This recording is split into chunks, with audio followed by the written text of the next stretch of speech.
povo de Deus, tudo bem com vocês? Aqui Pastor Sinésio e o pão nosso de cada dia, o nosso momento devocional, uma reflexão na palavra, um momento de oração diante do Pai. Que tal começar o nosso dia, né? Tomando um cafezinho gostoso, como esse aqui que minha esposa preparou, hoje foi ela, não fui eu. E também falando com o Senhor. Que o Senhor abençoe a sua vida aí, a sua casa, a sua família. E gasta um tempinho com Ele, gasta um tempinho com o Pai agora, tá bom? Vamos lá? Esse é um quadro, você sabe, do seu canal, A Palavra Responde.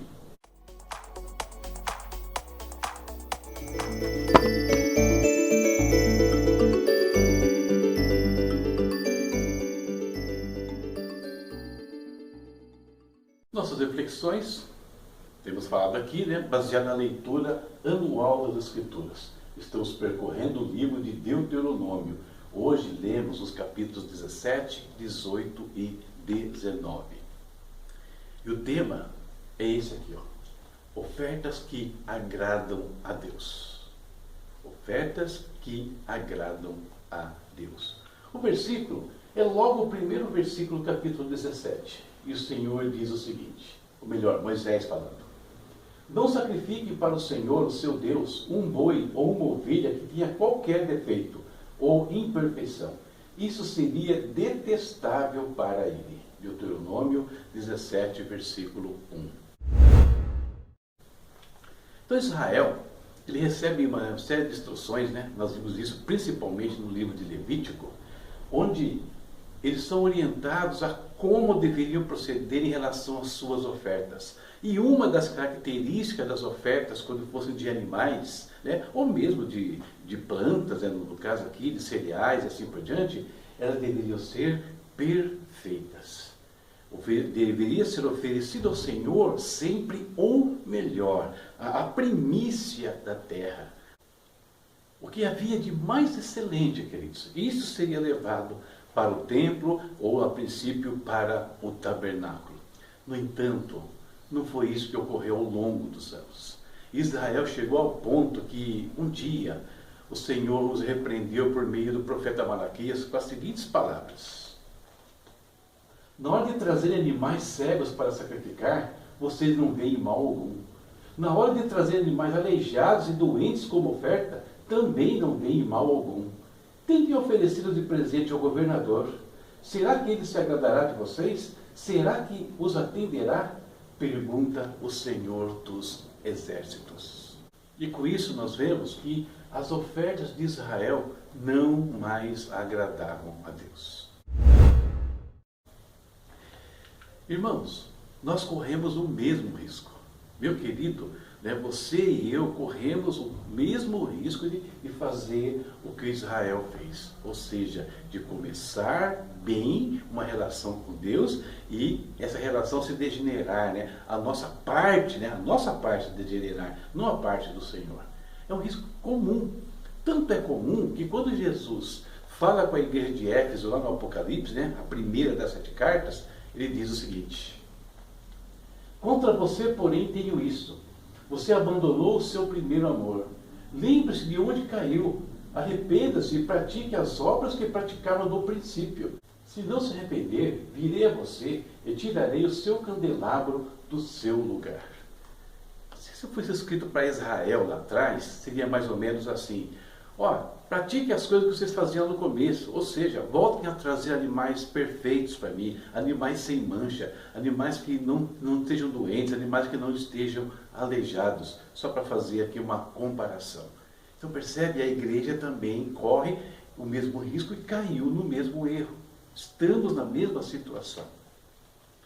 E como nós podemos evitar este erro, queridos? Com duas coisas. Primeiro, com uma autoanálise constante e diária. Sempre avaliando como é que nós estamos nos relacionando com o Senhor.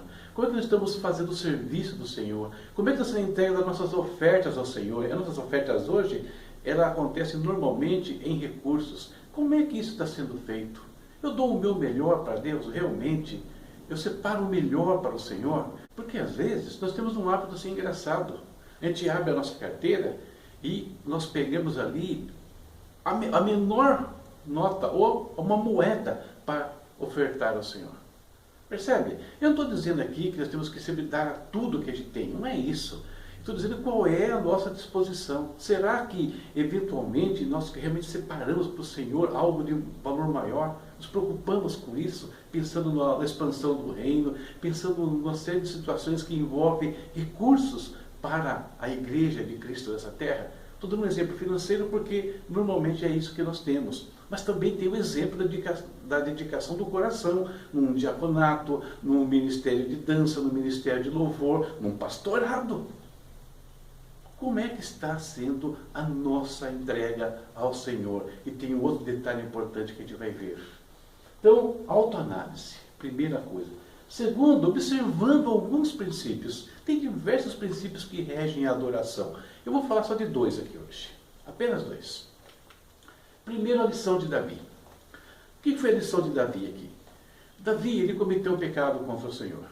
Né? Ele se orgulhou, né? E se ensoberbeceu por causa do poderio que ele alcançou como rei de Israel. E Deus manda, então, um juízo sobre a nação por conta do rei. Agoniado e vendo ali a misericórdia de Deus, quando Deus suspende esse juízo, e muitos já haviam morrido, Davi então resolve oferecer um holocausto, né, fazer um sacrifício a Deus. E ele vai até o lugar onde estava o anjo, né, que estava ali para destruir a cidade. E esse lugar era uma eira, né, um pedaço de terra que pertencia a um homem chamado Araúna. Araúna, vendo o rei chegar e sabendo o que o rei queria fazer, oferece ao rei tanto a terra quanto os bois, a lenha para o holocausto, tudo. Rei, faz o que o senhor tem que fazer aí. Mas Davi, que poderia ter tudo aquilo de graça, por conta da sua posição, diz o seguinte: não, faço questão de pagar o preço justo. Não oferecerei ao Senhor meu Deus holocaustos que não me custem nada. Davi comprou, pois, a eira e os bois por 50 peças de prata.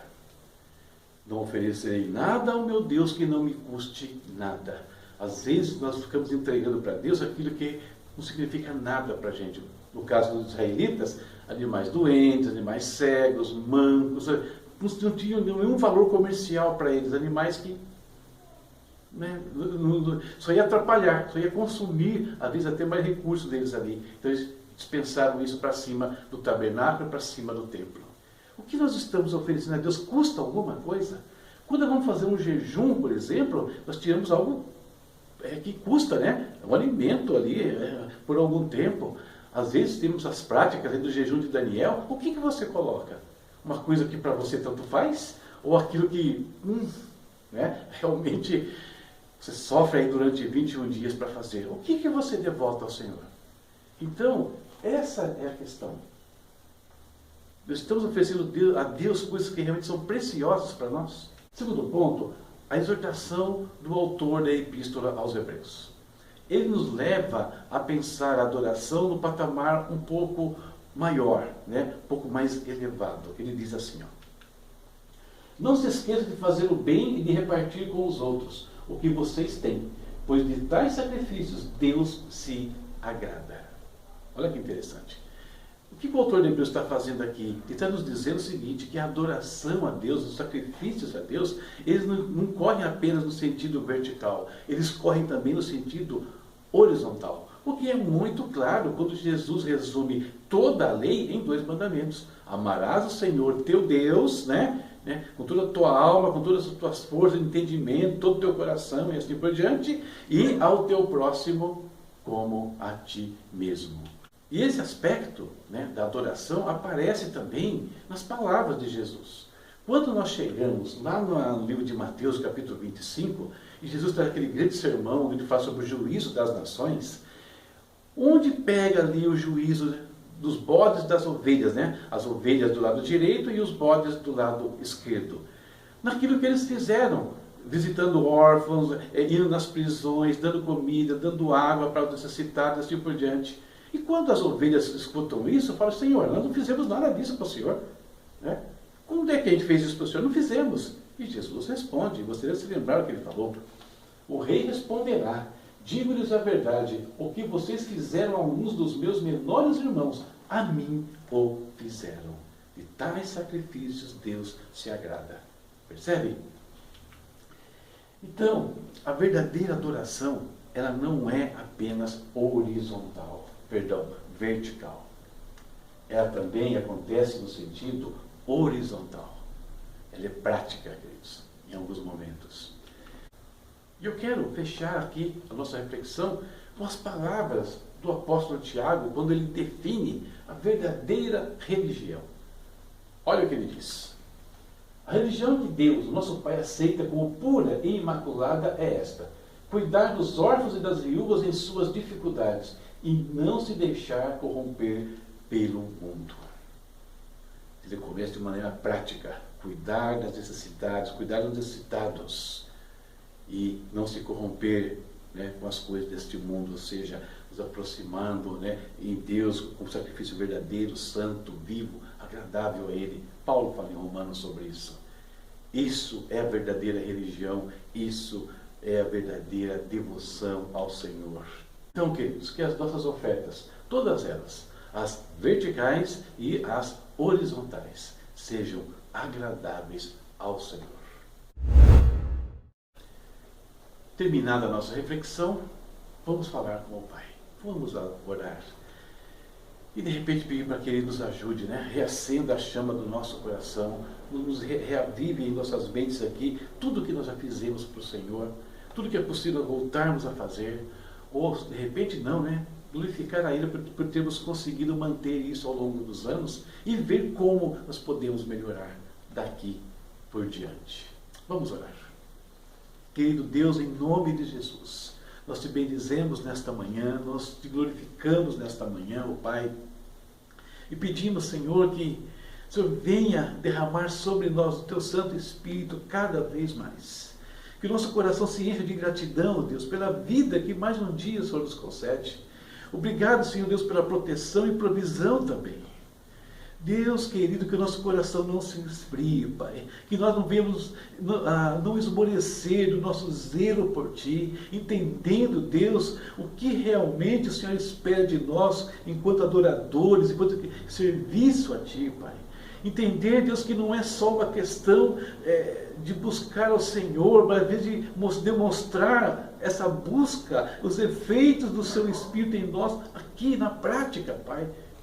Pensando nas pessoas também. Oh Pai, amplia a nossa visão cada vez mais. Amplia, Senhor, o nosso cuidado. Em nome de Jesus, nos dá sabedoria nisso, meu Deus. Peço, Senhor, que o Senhor guarde a vida, a casa e a família de cada um dos Teus filhos nesse dia. Entra, Senhor Deus, com a Tua provisão. Entra com cura, com libertação onde precisa. Muitos têm pedido oração aqui para a gente. Nós temos orado por eles diariamente, Senhor. E eu peço que o Senhor visite essas casas, essas famílias hoje. Em nome de Jesus. Se conosco e nos dê um coração, Senhor, cada vez mais sensível, quebrantado diante de Ti. Tanto em relação ao Senhor, quanto em relação àqueles que nos cercam, meu Pai. Em nome de Jesus. Amém. Terminamos mais uma reflexão, mais um dia na presença do Senhor. Vamos continuar na nossa leitura. Aqui, ó, Deuteronômio, agora capítulos 20, 21 e 22. Revendo aí tudo que Israel passou lá no deserto antes de entrar em Canaã. Tá bom? Veja os meus recados aí, tem uns parceiros aí que podem ajudar você bastante. Lembre-se, nós estamos em época de imposto de renda, então a Ebenezer, a contabilidade dos parceiros, pode te ajudar nessa fase aqui, tá bom? Não vai perder prazo, hein? Termina dia 30 de abril. Deus abençoe a todos. Até a próxima segunda.